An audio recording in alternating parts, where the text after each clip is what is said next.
ភាពតានតឹងផ្នែកភូមិសាស្ត្រនយោបាយនៅតំបន់មជ្ឈមពាហ៍កំពុងឡើងកម្ដៅខ្លាំងខណៈដែលទីក្រុងតេអេរ៉ង់កំពុងពង្រឹងមហិច្ឆតាយោធាយ៉ាងខ្លាំងក្លាតាមរយៈការចាប់ដៃគូជាមួយមហាអំណាចរុស្ស៊ីនិងមហាយចិនដើម្បីសាងសង់ខែលការពារជាតិដ៏រឹងមាំយោងតាមប្រភពសារព័ត៌មាន Daily Telegraph ចុះផ្សាយកាលពីថ្ងៃទី23ខែកុម្ភៈឆ្នាំ2026បានឲ្យដឹងថាអ៊ីរ៉ង់និងរុស្ស៊ីបានសម្រេចកិច្ចព្រមព្រៀងសម្ងាត់ក្នុងទំហំទឹកប្រាក់ប្រមាណ$535 លាន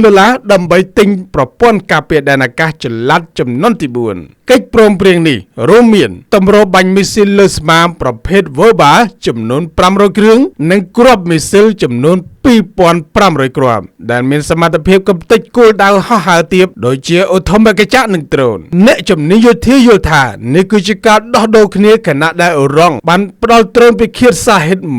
136ឲ្យរុស្ស៊ីប្រើប្រាស់ក្នុងសមរភូមិអ៊ុយក្រែននាពេលកន្លងមកក្រៅពីទិញខែលការពារអាកាសពីរុស្ស៊ីអ៊ីរ៉ង់ក៏បានងាកទៅរកមហាយុចិនដើម្បីទិញមីស៊ីលស្វ័យនាំផ្លូវ Cruise Missile ល្បឿនលឿនជាងសម្លេងប្រភេទ CM302 ដែលអាចបាញ់បានចម្ងាយ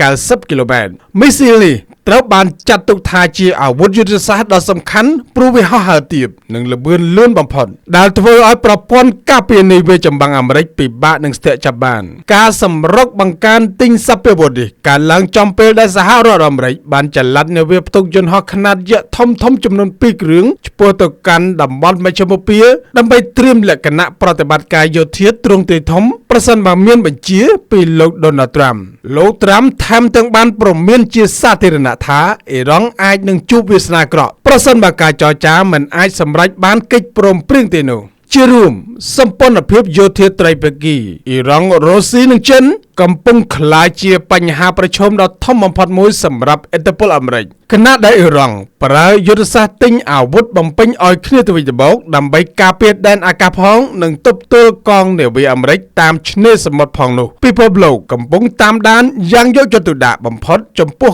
ការសម្រេចចិត្តចុងក្រោយរបស់ទីក្រុងវ៉ាស៊ីនតោនខណៈដែលតុល្យភាពអំណាចនៅមជ្ឈមពាហ៍កំពុងផ្លាស់ប្ដូរទៅរកភាពតានតឹងកាន់តែខ្លាំងឡើងខ្ញុំមុនីវ័នធ្វើសេចក្តីរាយការណ៍ពីមជ្ឈមពាហ៍